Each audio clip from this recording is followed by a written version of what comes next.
자, 그러면은 지금부터 창업 프로세스를 좀 살펴보도록 하겠습니다. 창업 프로세스는 먼저 아이템을 발굴해야 됩니다.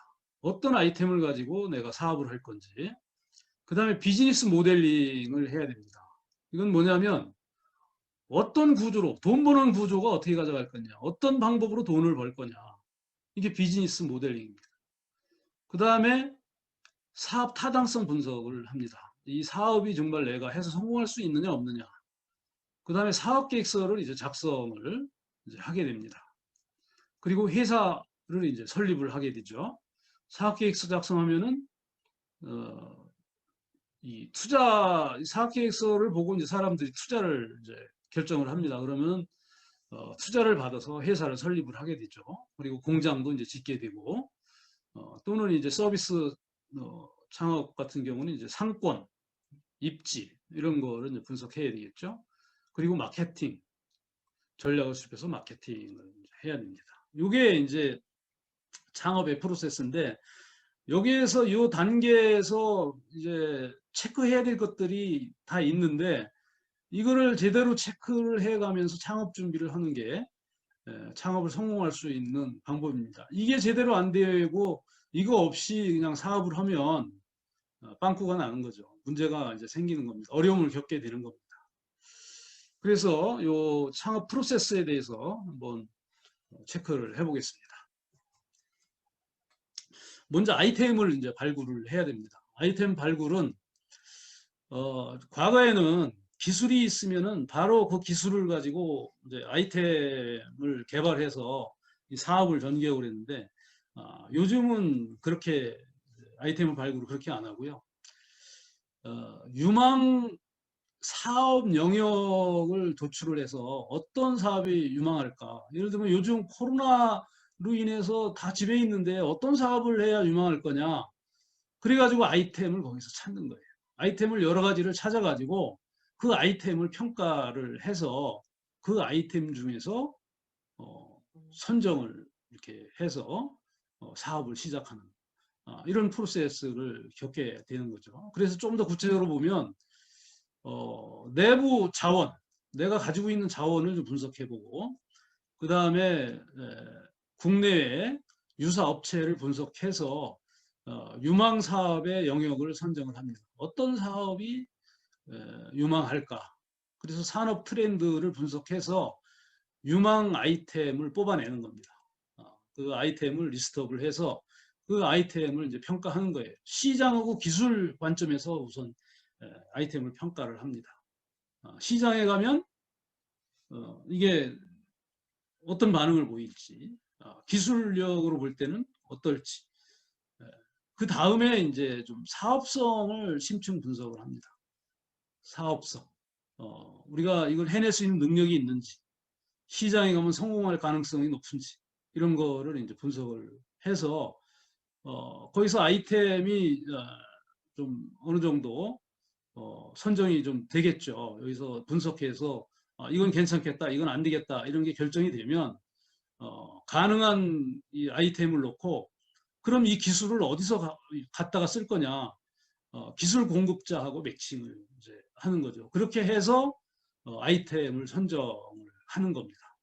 그래서 아이템이 이제 발굴이 되겠죠. 아이템이 발굴이 되면 그 다음에 비즈니스 모델링을 해야 됩니다. 비즈니스 모델링은 크게 이 돈 버는 구조는 네 가지 구조로 이제 뭐 이걸 좀 더 잘라가지고 뭐 16개로도 나누기도 하는데 일단 큰 개념으로는 네 가지 개념이 있습니다. 하나는 창조자, 제품을 새롭게 개발을 해서 돈을 버는 거죠. 또 하나는 배급을 통해 가지고 유통을 통해서 돈 버는. 그 다음에는 빌려줘서 돈 버는. 또 하나는 이제 중개업, 중개해서 돈을 버는. 이러한 네 가지의 비즈니스 모델이 크게 나누면 있습니다. 돈 버는 구조가 이제 크게 네 가지로 구분이 된다. 이렇게 볼 수 있는 거고요. 요즘은 이 비즈니스를 많이 하죠. 이 비즈니스는 또 이렇게 티머스라는 사람이 11가지의 모델을 제시를 했어요. 그래서 이런 상점형 똑같이 이샵 뭐 길거리에 있는 상점과 똑같습니다. 그 다음에 조달형 그다음에 경매형, 옥션 이런 데가 이제 경매형이죠.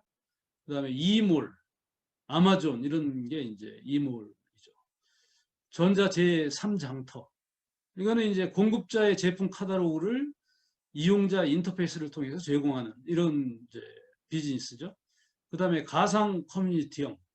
우리 싸이월드 요즘 다시 뭐 새롭게 또 등장한다고 그러는데 싸이월드 우리가 과거에 이런 거 이제 가상 커뮤니티형이고 가치사슬 서비스 제공형.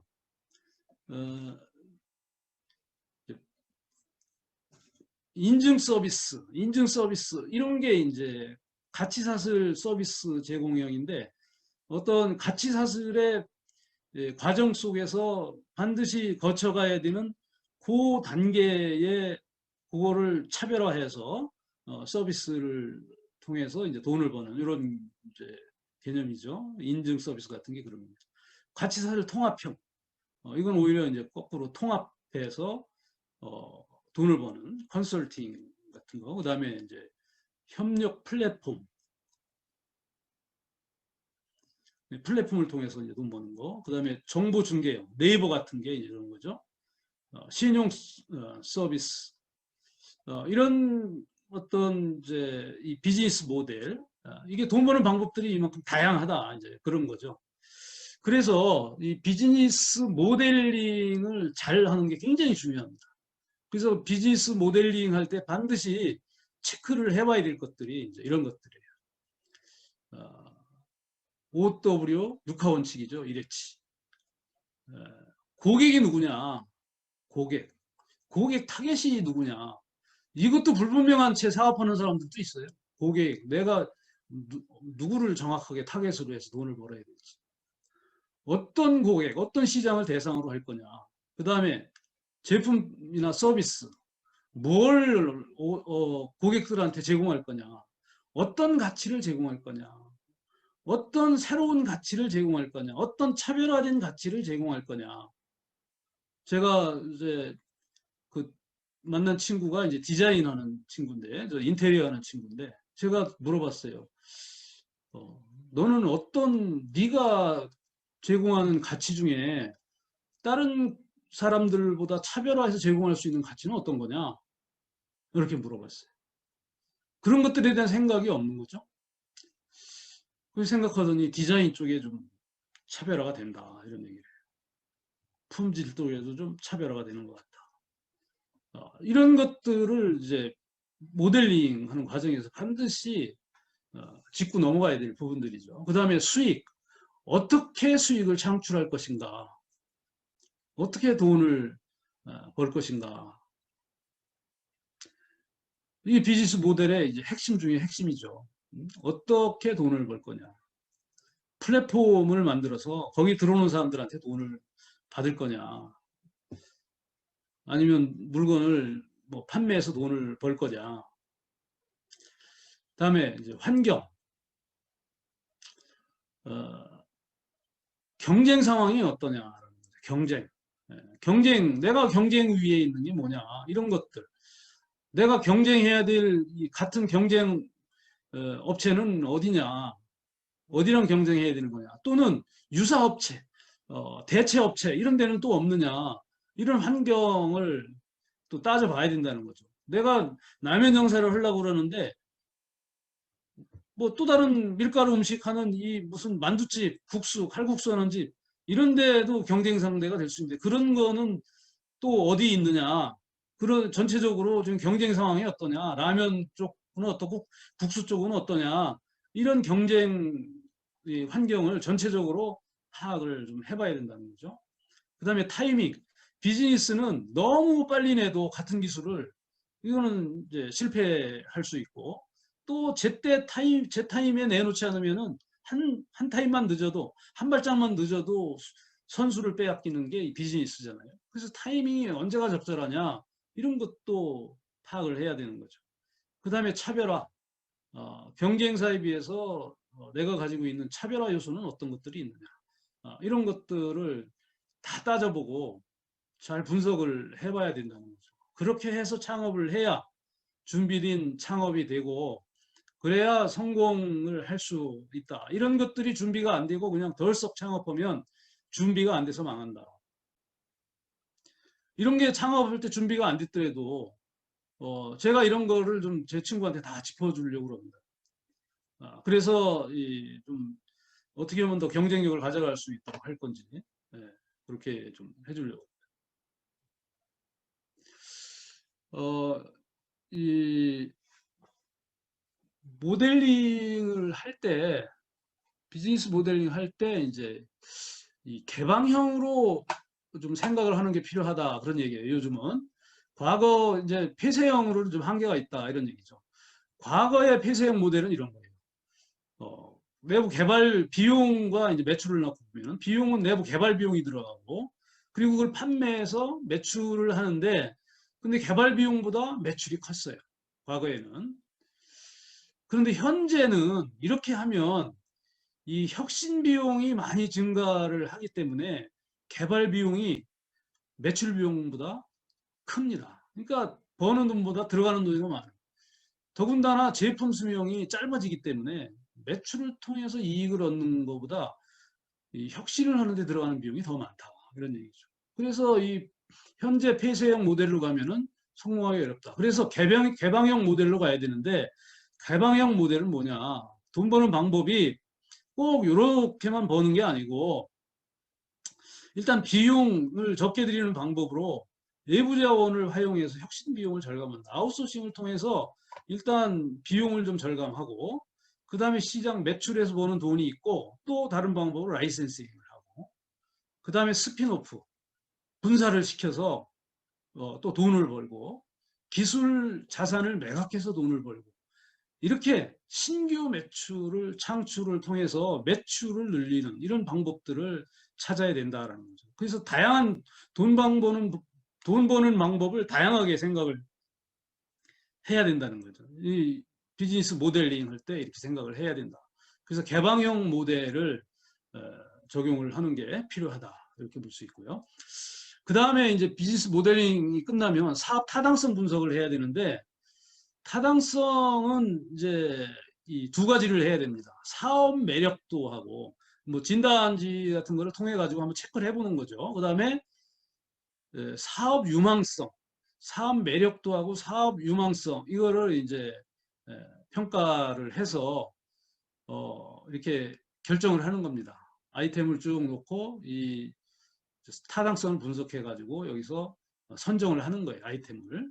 그래서 이 분석한 게 이런 겁니다. 사업 매력도는 이렇게 항목별로 항목이 여러 가지 있는데 이렇게 평가를 좀 하고 그 다음에 자사 적합도 이렇게 쭉 평가를 하는 겁니다. 사업 매력도는 뭐예요?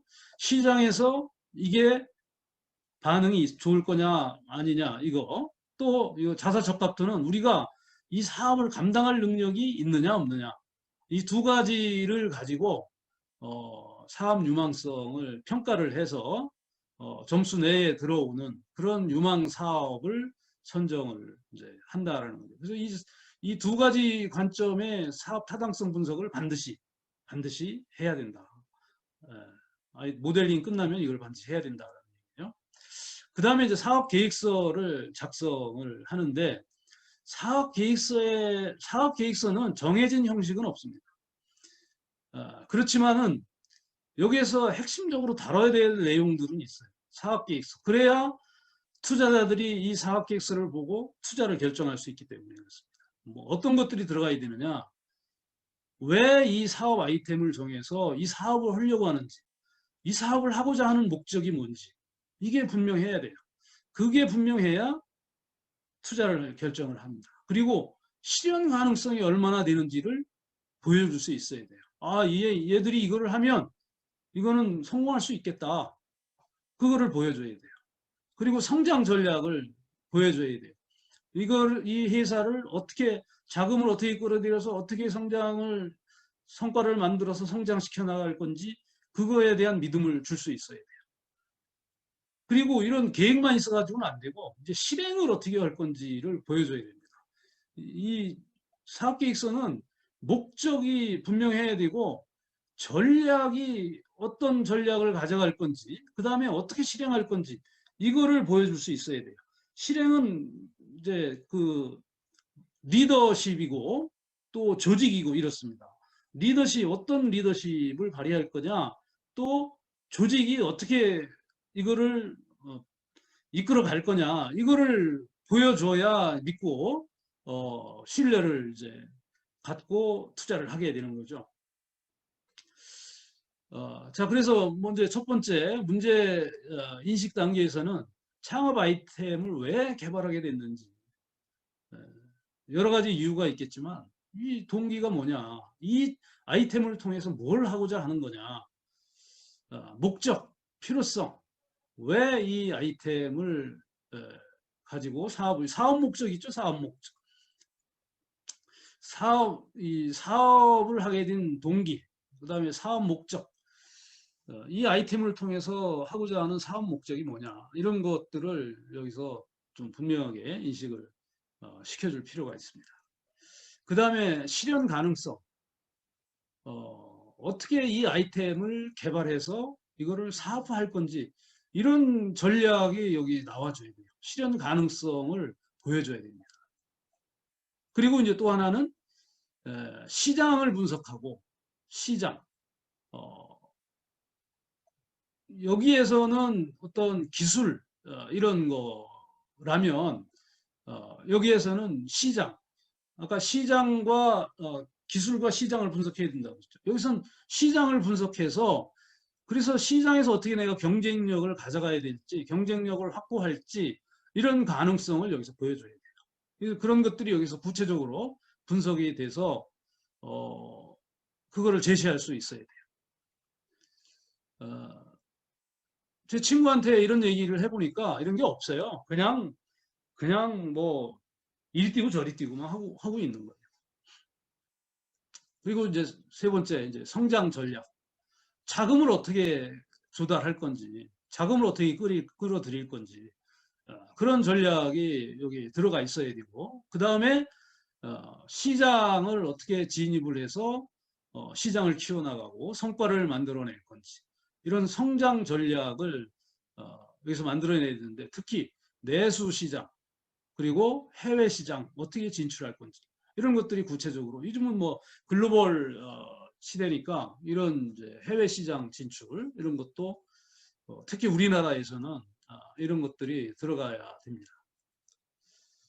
그리고 네 번째로 이제 팀 구성, 대표자는 어떤 사람인지, 대표자의 능력, 역량, 이런 거를 어필할 수 있어야 되고, 그리고 팀을 어떻게 구축해서 갈 건지, 그리고 팀원들은 어떤 역량들을 가지고 어떤 전문성을 가지고 있는지, 이런 것들에 대해서 제시를 다 함으로써 그 신뢰를 여기서 확보를 이제 해야 됩니다.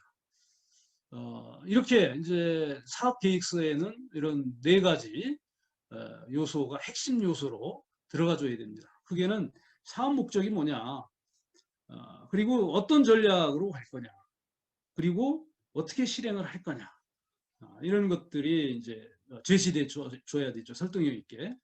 그 다음에 이제 회사를 설립해야 됩니다.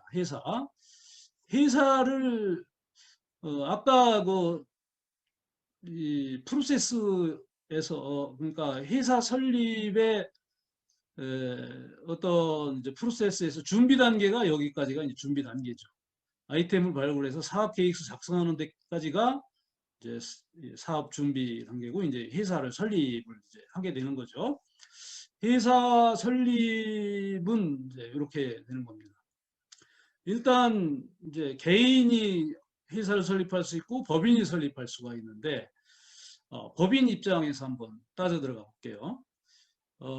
일단 먼저 사업 인허가를 받아야 돼요. 사업에 따라서 인가를 받아야 될 거, 인허가를 받아야 될 게 있고, 그냥 등록만 하면 되는 게 있고, 그렇습니다. 신고만 하면 되는 게 있고, 그래서 인허가를 받아야 될 거는 먼저 인허가를 받아야 돼요. 사업 인허가를 받은 다음에, 그 다음에 이제 법인을 설립을 해야 됩니다. 법인은 등기소나 지방법원 여기 가서 이제 법원을 설립을 이제 법인을 설립을 해야 되겠죠.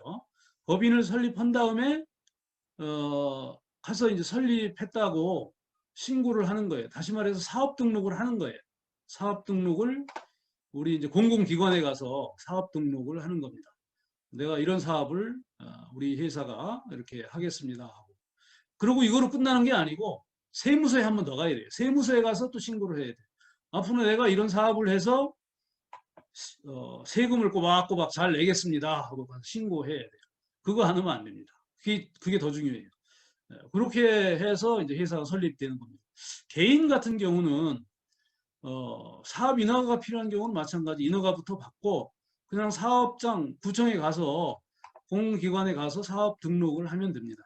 등록을 하고 마찬가지 세무서 가서 내가 앞으로 세금을 이 사업을 통해서 세금을 내겠습니다 하고 이제 신고를 하면은 됩니다. 이러면 이제 회사가 설립이 된 겁니다. 자, 회사가 설립이 됐으면 그 다음에 이제 공장 같은 경우는 공장을 지으면 되지만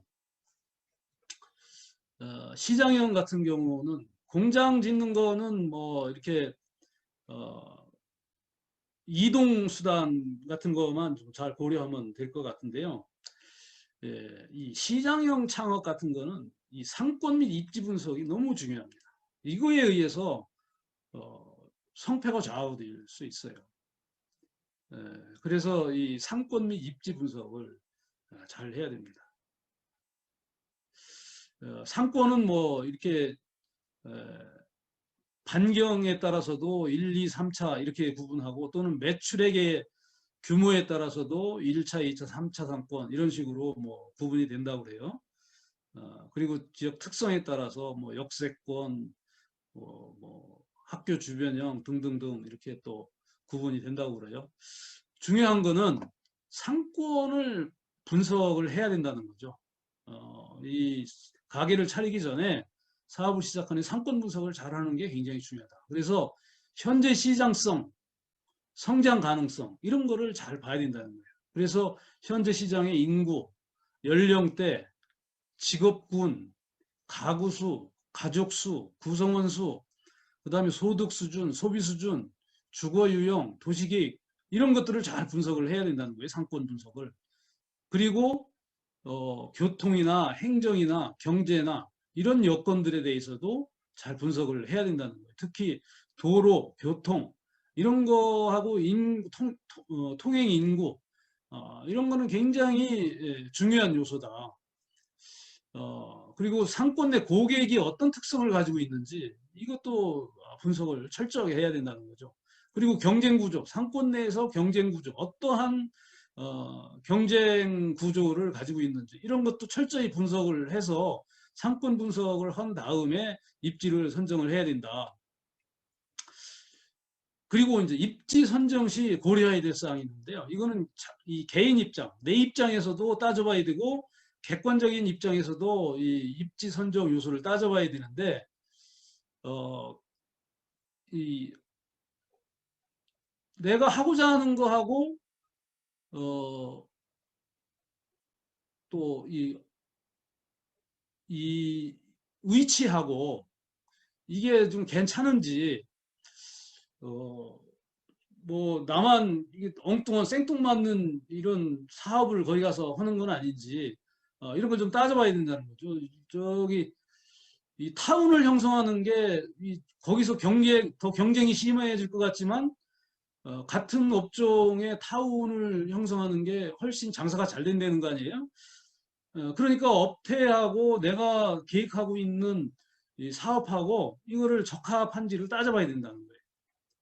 그 다음에 내 거주지하고 얼마나 먼지 이런 것도 따져봐야 되고 내가 자금 조달할 수 있는 능력 이것도 따져봐야 되고 점포의 규모 그 다음에 인력 규모 이런 것도 따져봐야 되고 영업 전략 이런 거하고도 따져봐야 된다는 거예요. 이게 주관적인 요소고 객관적인 요소 이게 도심인지 뭐 부도심인지 그리고 지리나 지형 교통 뭐 통행 인구 이런 것들을 다 따져봐야 되고 그 다음에 건축물 면적 노후화 정도 화장실 편의성 이런 것도 굉장히 중요하다는 거예요. 고객들은 이런 거에 민감하다는 거죠. 화장실 또 인접 점포가 돈을 얼마나 버는지 이런 걸 따져봐야 된다는 거예요.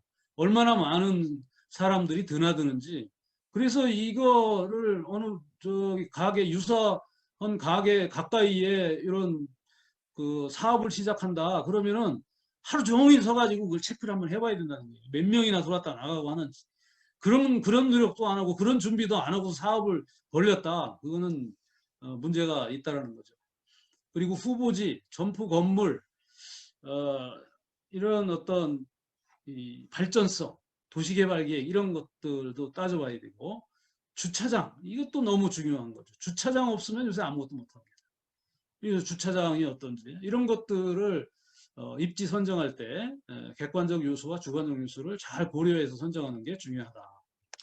그 다음에 이제 마케팅 전략을 수립해서 이제 마케팅하는데 고객이 누구인지를 좀 분명히 좀 할 필요가 있다고 그랬죠. B2C인지 또는 그 B2B인지 또는 B2G인지 뭐 이런 것들을 좀 분명히 좀 해야 될 필요가 있고 그거에 따라서 이제 전략을 짜는데 먼저 목표를 수립하고 그 다음에 시장을 잘 분석을 해서 세분화해서 시장 타겟을 정하는 거죠. 고객을 정해가지고 그래서 이제 전략을 수립합니다. 어떻게 판매를 할 건지. 그래가지고 마케팅 믹스, 4P 믹스라고 그러죠. 프로덕트, 프라이스, 프로모션, 프레이스. 이거를 이제 결정을 해서 실행 프로그램을 수립해서 이제 실행을 마케팅을 이제 영업을 시작하는 거죠. 이런 기획 프로세스를 가지고 마케팅을 시작해 나갑니다.